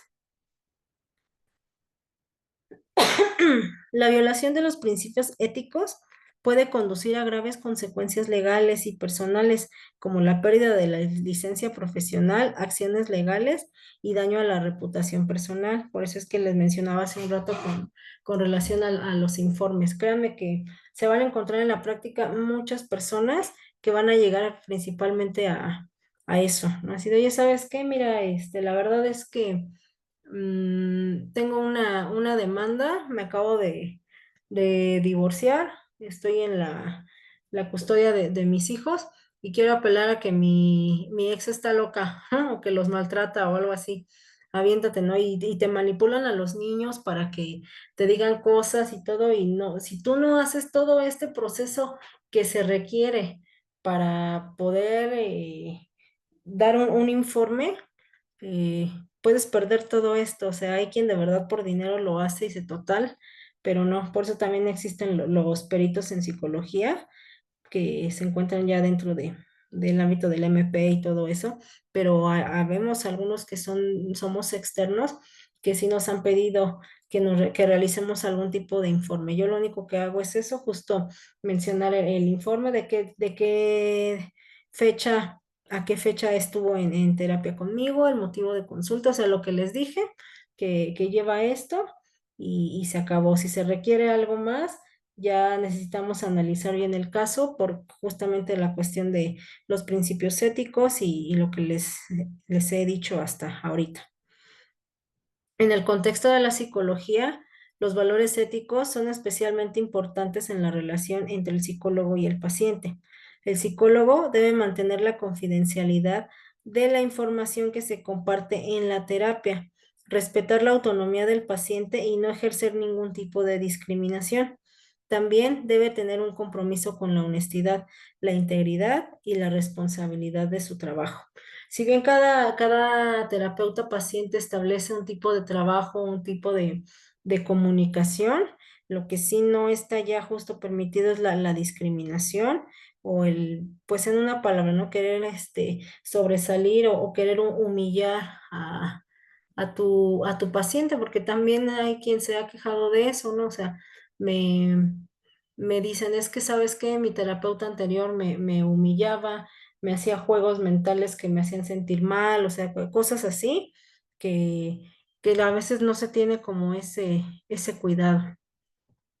El significado de los valores éticos en la psicología es garantizar la calidad y la efectividad de la intervención psicológica y la protección de los derechos de los pacientes. Además, los valores éticos son una herramienta para prevenir posibles abusos, errores o negligencias por parte del psicólogo, que es lo que les estaba comentando. En este caso, pues un cambio de terapeuta, si es que no te sientes así o te sientes incluso acosado, ¿no? El código ético del psicólogo establece los principios éticos que deben guiar la práctica de la psicología. Este código garantiza la confidencialidad, el respeto a la dignidad y a los derechos de los pacientes, así como la integridad profesional y la responsabilidad social. En la práctica clínica, los psicólogos deben estar preparados para enfrentar situaciones complejas, como por ejemplo la sospecha de abuso infantil o la revelación de una información confidencial por parte del paciente. En estas situaciones, los valores éticos ayudan a los psicólogos a tomar decisiones correctas y éticas. Los valores éticos fundamentales que deben guiar la labor de los profesionales de la psicología son los siguientes. Primero, respeto a la dignidad humana. Los psicólogos deben reconocer el valor único e inherente de cada ser humano y tratarlos con respeto, independientemente de su origen, cultura, género, orientación sexual, religión, etcétera. Prudencia. Los psicólogos deben actuar con cuidado y diligencia al tomar decisiones y al proporcionar servicios, evitando cualquier daño o prejuicio a sus pacientes. 3. Confidencialidad.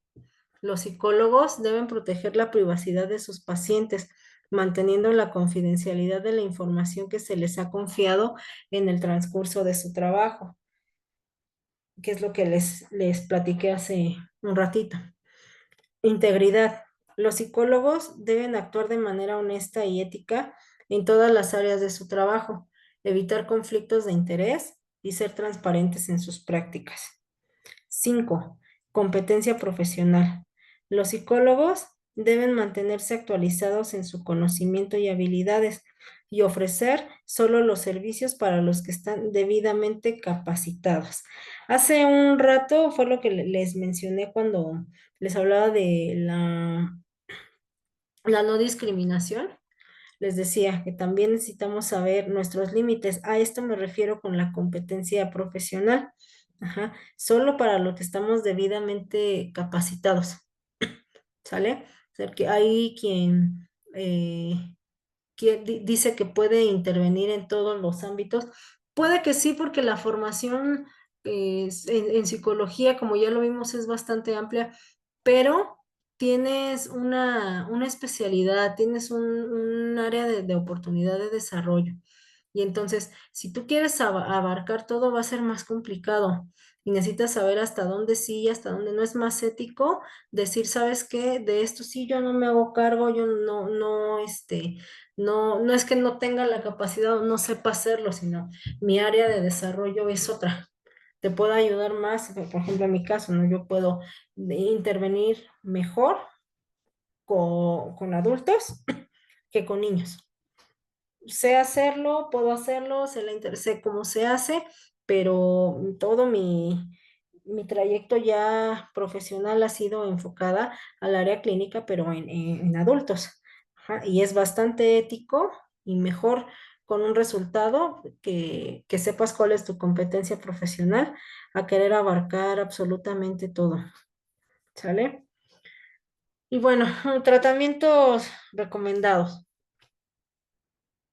Hay un gran número de terapias psicológicas que pueden ayudar a las personas a superar sus problemas psicológicos. Mientras algunos terapeutas solo usan un enfoque, otros pueden utilizar una mezcla de diferentes tratamientos psicológicos para satisfacer las necesidades de su paciente, ¿no? Bueno, vamos a hablar de esto ahora. Ya terminamos con la parte de ética. Repito, si pueden ustedes buscar, existen ya en librerías, pero ya usualmente no van a las librerías, entonces pueden hacerlo vía internet. Busquen el código ético del psicólogo y y no está de más que se den una empapadita de esto. Ujú. Y bueno, vamos a retomar con los tratamientos recomendados. Deme un minuto.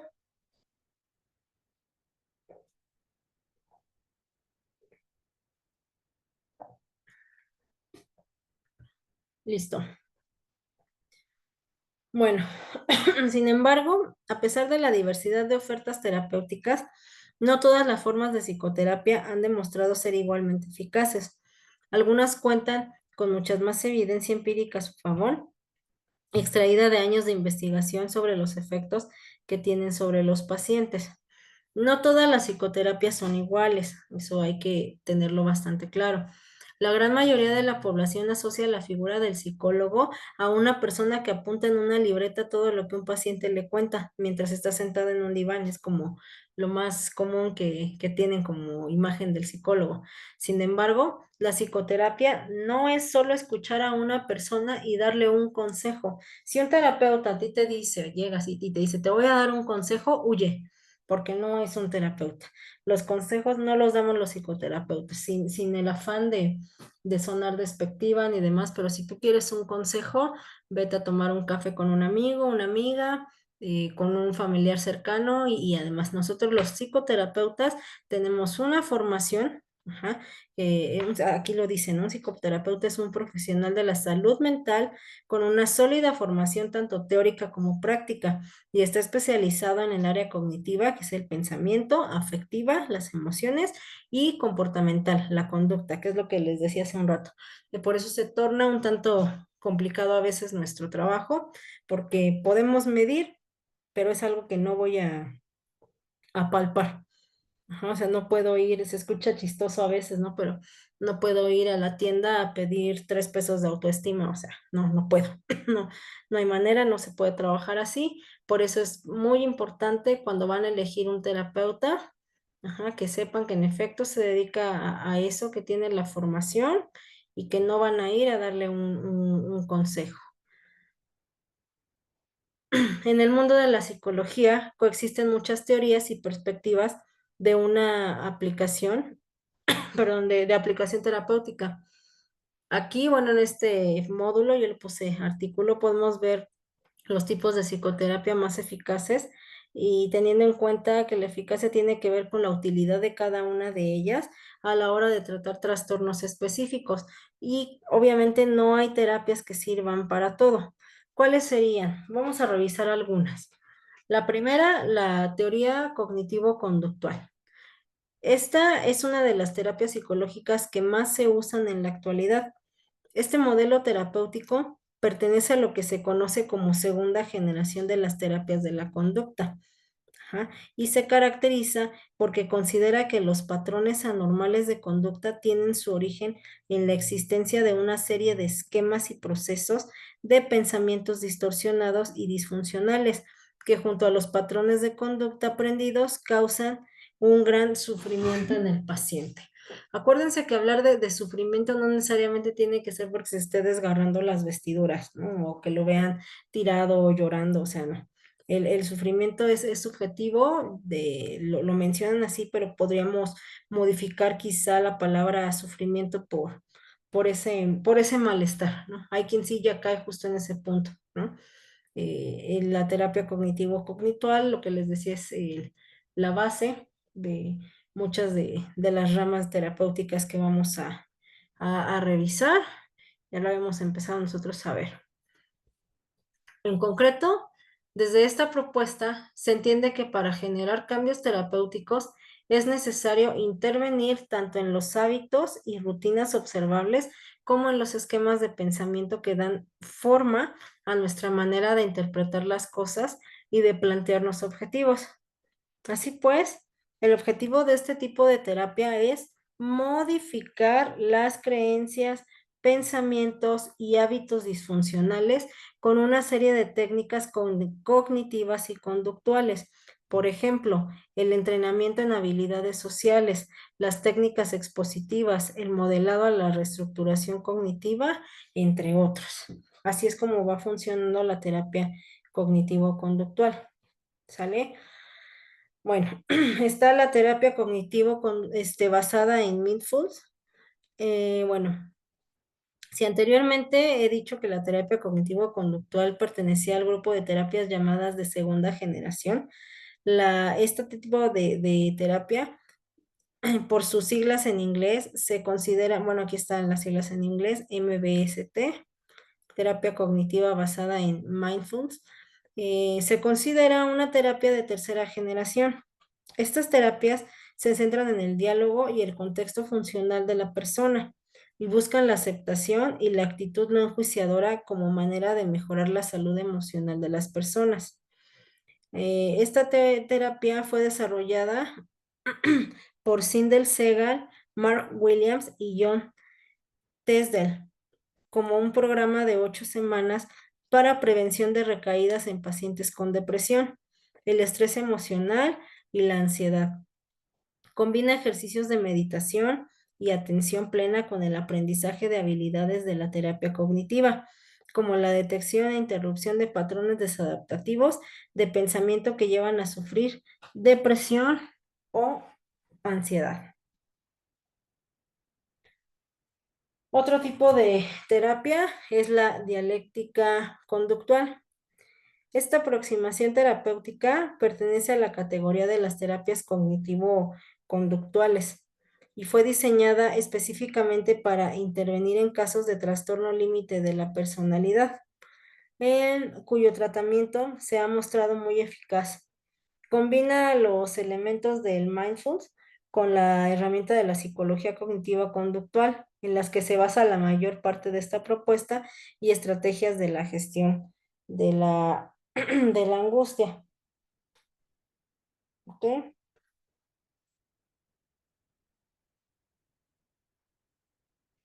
La terapia de aceptación y compromiso. Bueno, es que son tratamientos, ok. La terapia de aceptación y compromiso también pertenece a la terapia de tercera generación. Pretende crear una vida plena y llena de sentido para el paciente, aceptando el dolor como algo normal. Tiene su origen en la teoría del marco relacional, RFT, y presta mucha atención al lenguaje y a la cognición. Por tanto, entiende el lenguaje como algo que tiene un potencial positivo para el ser humano, pero también se puede crear mucho sufrimiento. Se centra en el autodescubrimiento y la clarificación de valores como elementos imprescindibles a la hora de hacer terapia. Asimismo, se cuestiona lo que está social o culturalmente aceptado porque causa en el paciente un intento de control sobre sus eventos privados y les causa un gran sufrimiento. Acuérdense, ya les dije a qué se trata de el sufrimiento. Ujú. Bien. Vamos a la terapia sistémica. La terapia sistémica se emplea sobre todo para los problemas familiares y de pareja, aunque también en individuos, pues es un enfoque más holístico e integrador que tiene en cuenta las relaciones entre los miembros de un grupo. Por eso, un terapeuta sistémico puede trabajar con varios miembros de la familia al mismo tiempo o con una pareja, aunque también puede intervenir solo en una persona, si bien la terapia seguirá centrada en el ámbito de las interacciones personales.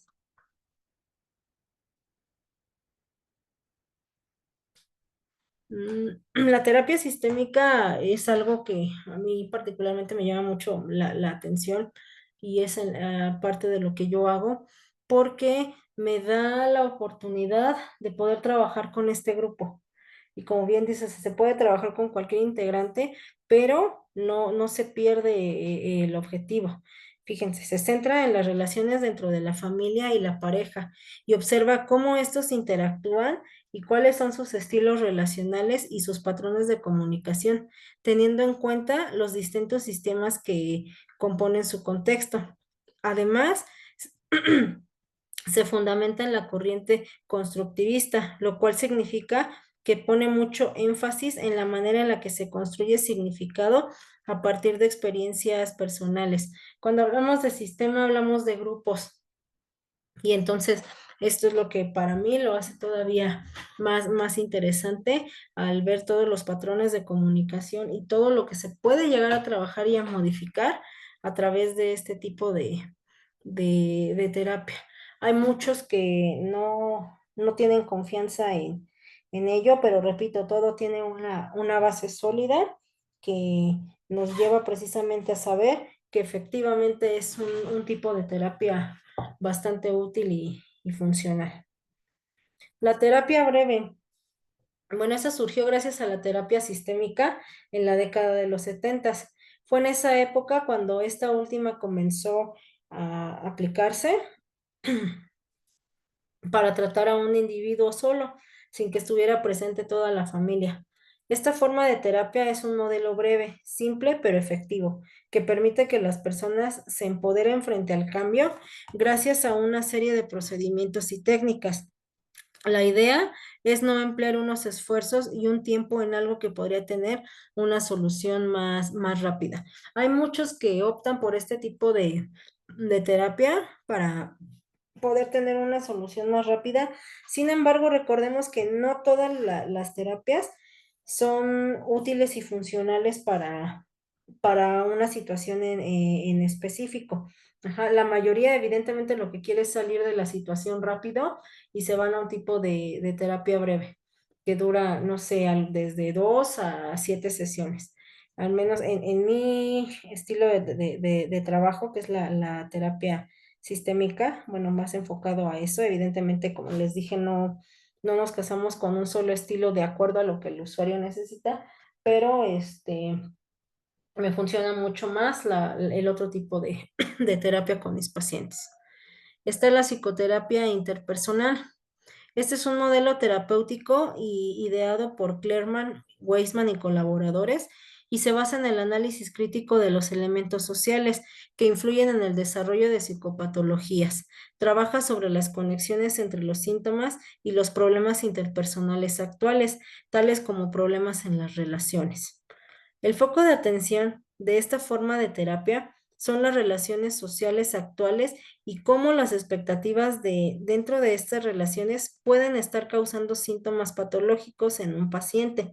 El tratamiento implica resolver problemas de relación o encontrar nuevas relaciones o actividades como compensación. Se ha mostrado especialmente eficaz a la hora de intervenir sobre casos de bulimia y de trastorno por atracón, o sea, sí, bulimia y anorexia, así como la depresión mayor.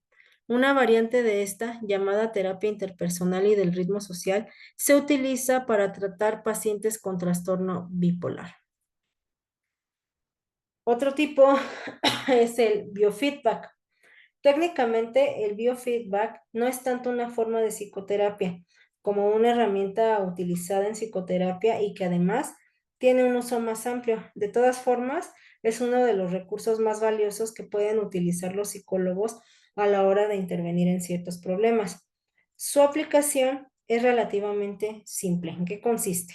Bueno, es en hacer que la persona sea consciente en tiempo real de los procesos psicológicos o fisiológicos que están teniendo un lugar en su cuerpo. Es decir, se crea un bucle percepción, reacción, percepción. Ese es la percepción, reacción, percepción, que facilita que la persona ajuste su comportamiento en parte de manera involuntaria a lo deseable para volver a estar en equilibrio. Ajá. El biofeedback se ha mostrado especialmente eficaz para tratar casos de dolor crónico. Ajá, sí, es una técnica, quizá no es una forma de psicoterapia, pero es importante mencionarlo, de que se trata como una técnica de tratamientos recomendados. O sea, lo que estamos viendo son tratamientos recomendados dentro de una evaluación y el diagnóstico, ¿no? Ya más adelante vamos a ver los momentos de intervención, niveles, técnicas y los tipos de psicoterapia. Se mencionan aquí algunos para que sepan cuáles son como los recomendados. El entrenamiento en técnicas de relajación.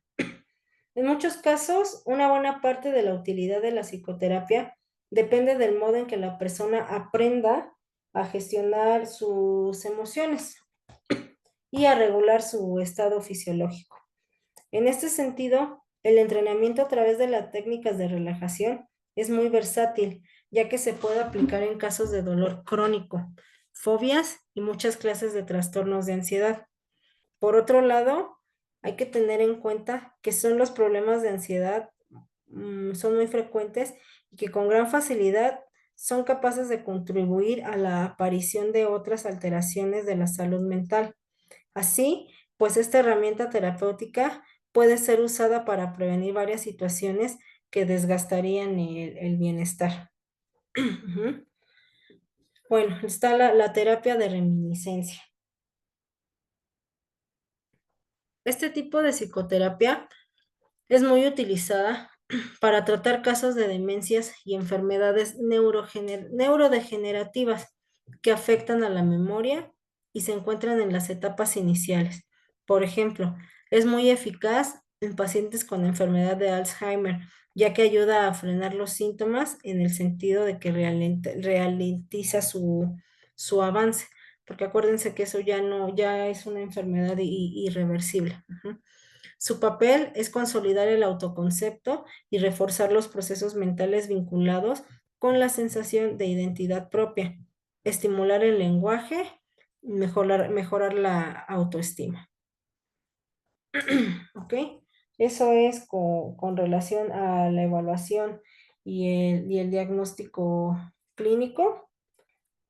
Den un segundo.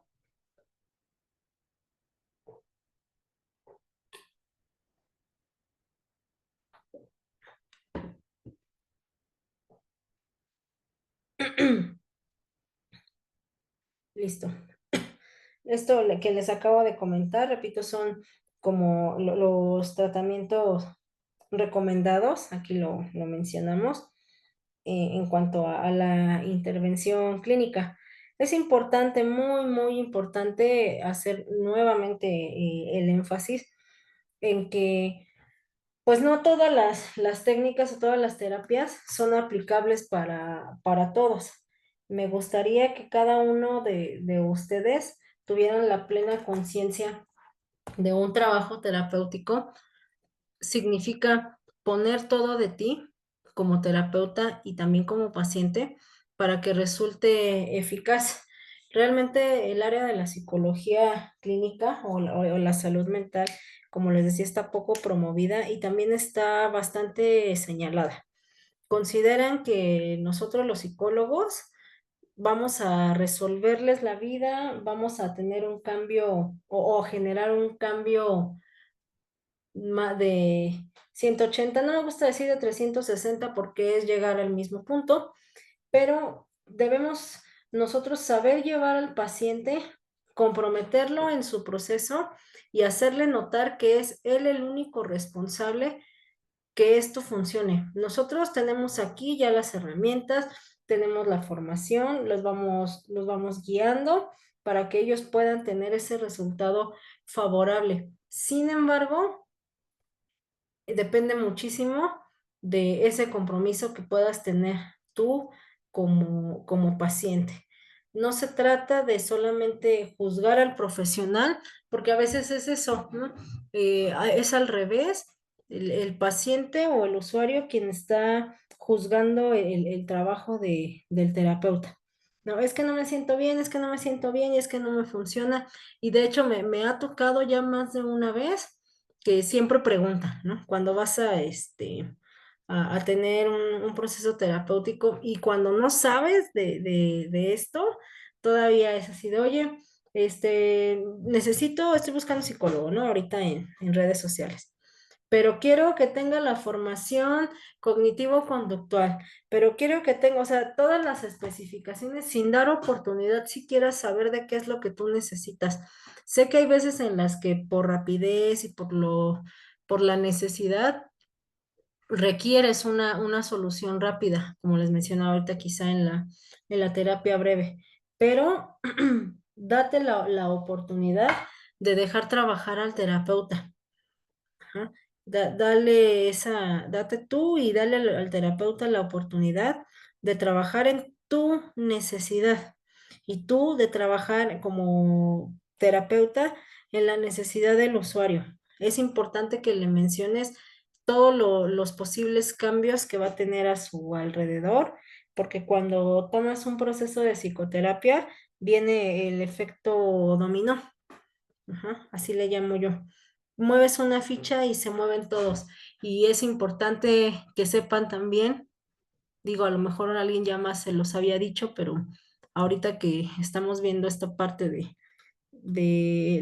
cómo es la terapia, la mayoría de las personas que están a su alrededor muy probablemente no estén contentos cuando tú te sometes a un tratamiento terapéutico, porque todo aquello que modificas, a alguno quizá les acomodaba y entonces te conviertes tú en el extraño, te conviertes tú en el que agrede.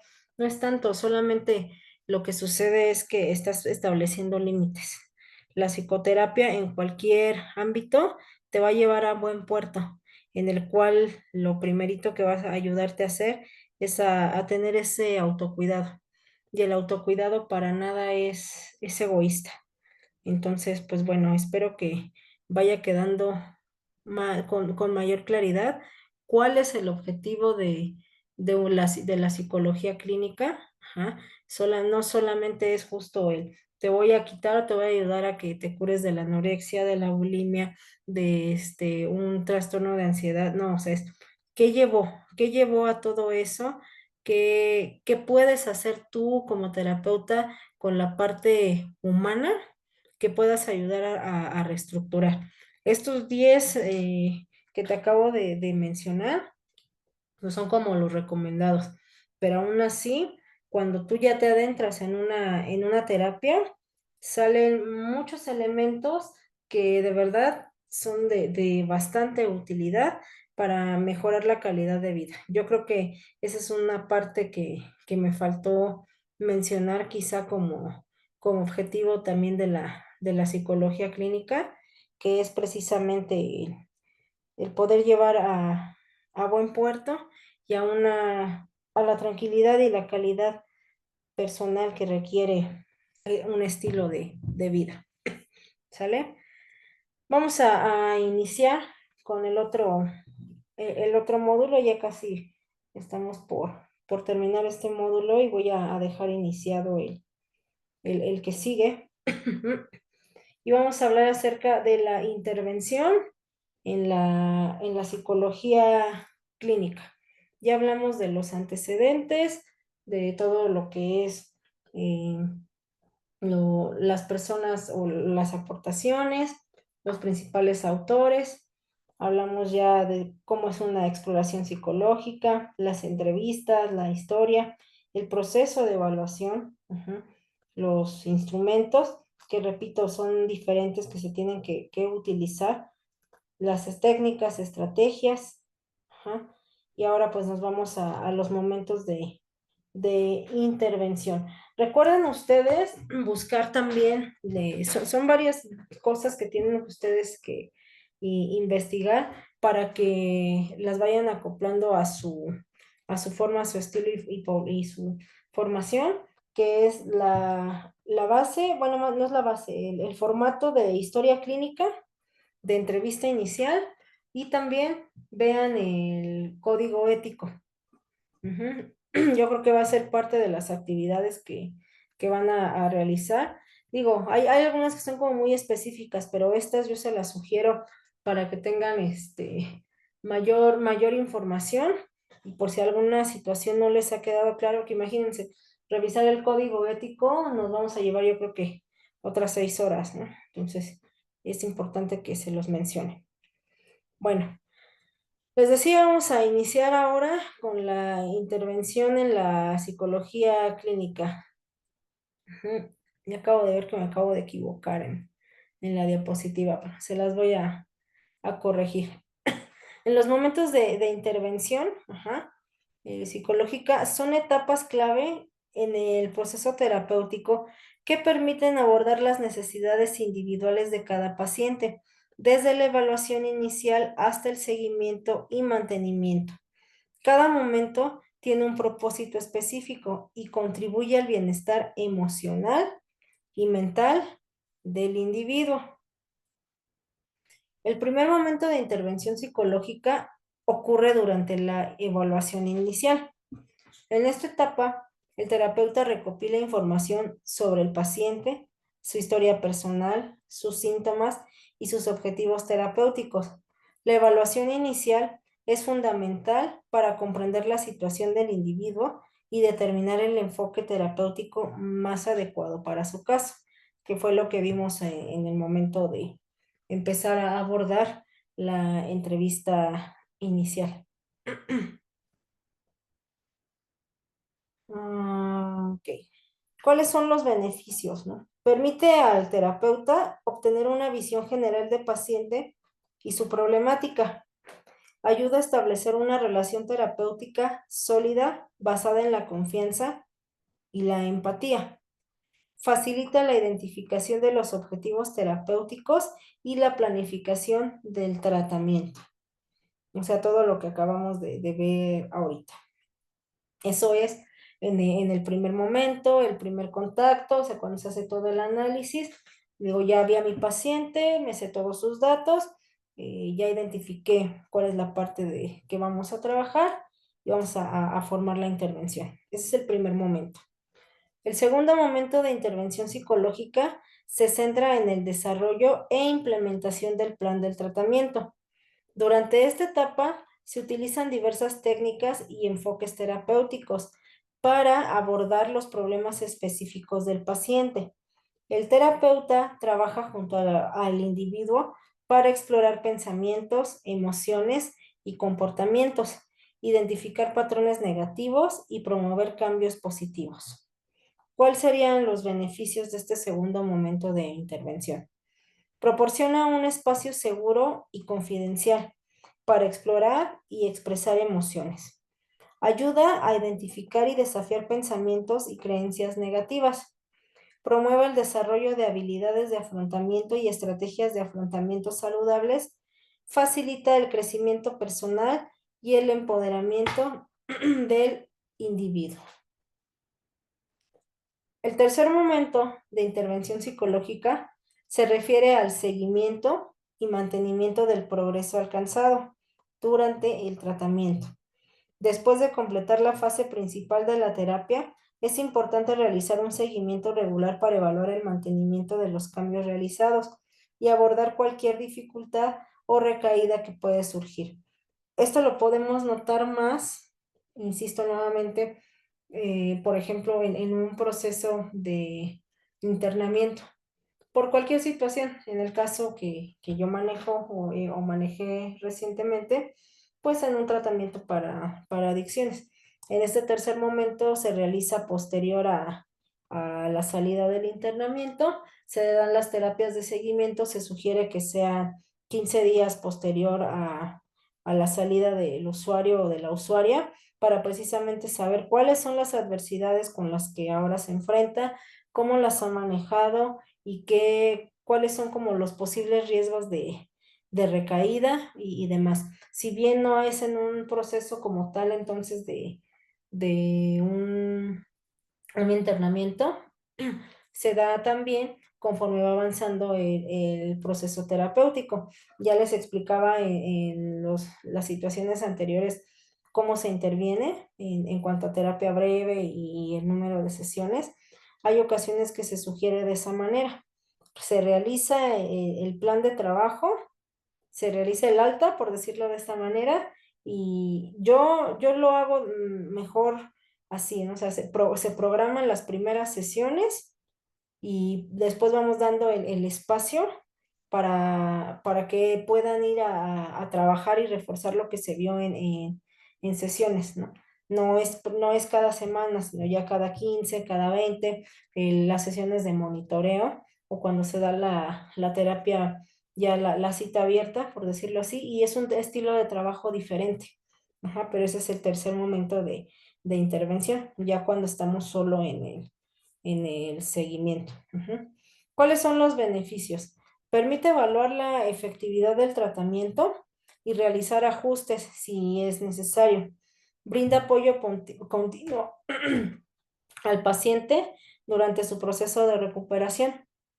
ayuda a prevenir recaídas y promueve la consolidación de los cambios positivos.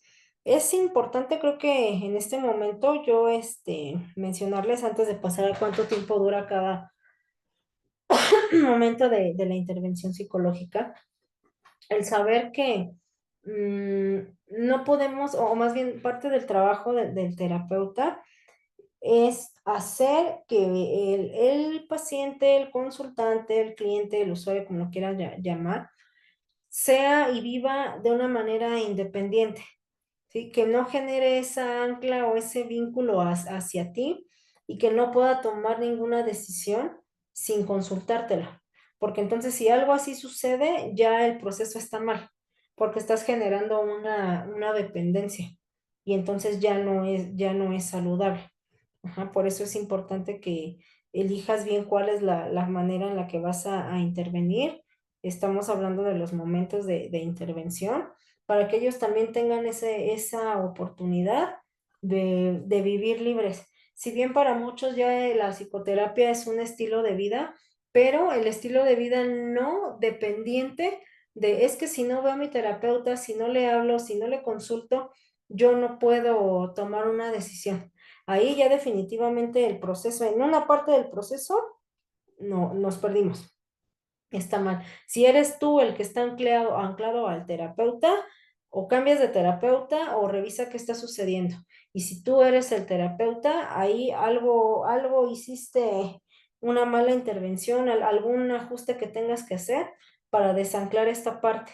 Porque si no somos esta parte de sostén para siempre, ¿no? O sea, es que no sé si me estoy dando a entender. Por eso es que quiero poner énfasis ahorita en el momento de intervención y que se dé la oportunidad de que él vaya y aplique las herramientas, las técnicas, todo lo que tú ya pudiste trabajar con él en las sesiones, ¿vale? ¿Cuánto dura cada momento de intervención? Bueno, la duración de cada momento de intervención psicológica puede variar según las necesidades individuales de cada paciente y la gravedad de su problemática. La evaluación inicial puede tomar una o varias sesiones, mientras que la intervención y el tratamiento suelen ser a largo plazo, con sesiones regulares que pueden extenderse durante meses o incluso años, que es lo que les acabo de mencionar. El seguimiento y mantenimiento también puede ser a largo plazo, dependiendo de las necesidades del paciente. Es decir, no vamos a satanizar a aquellas personas que dicen, es que ya llevas años en terapia y nada más no. O sea, evidentemente, el primer momento que tú llegaste de intervención ya no va a ser el mismo por el que vas a continuar. Ajá. O sea, el estilo de trabajo incluso con tu terapeuta se va modificando de acuerdo al momento de intervención.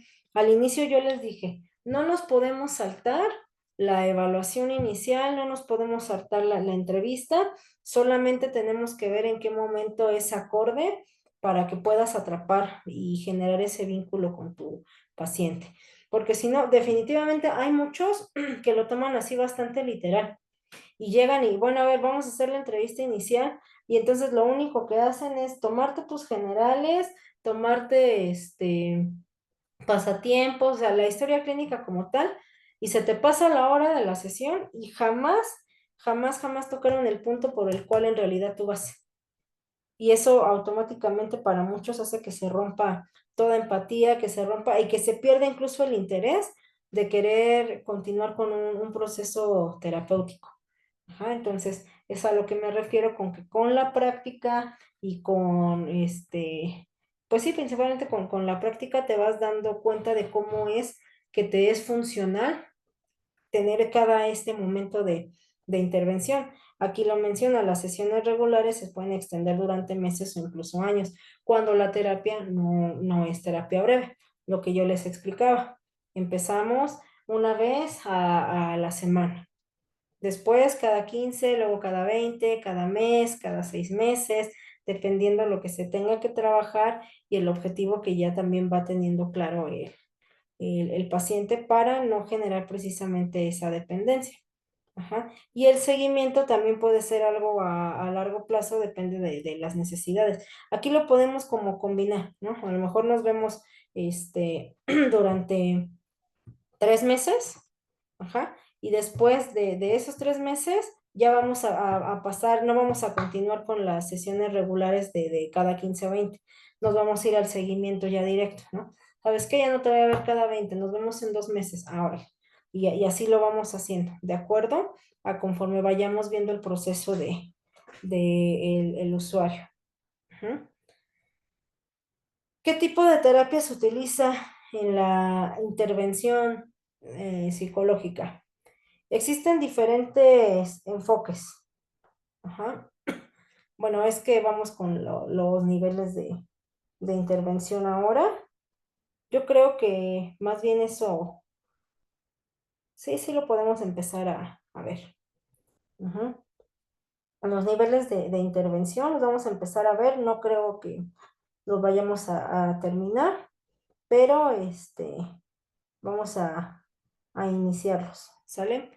Eh, Existen diferentes enfoques terapéuticos utilizados en la intervención psicológica, como la terapia cognitivo-conductual, la terapia psicodinámica, la terapia de aceptación y compromiso, entre otros. El terapeuta seleccionará el enfoque más adecuado para cada paciente en función de su problemática y los objetivos terapéuticos. ¿Sale? Eso es lo que les mencionaba hace un ratito. Ujú. Eh, yo creo que mejor sí, lo paro aquí para no confundirlos más. La que sigue ya para finalizar el módulo, les explico bien todo lo que tiene que ver con la intervención y espero haya quedado bastante claro lo que les expliqué el día de hoy. Y pues bueno, ya estaremos dándole continuidad y fin a esta materia, ¿sale? Muchas gracias. Nos vemos en la siguiente.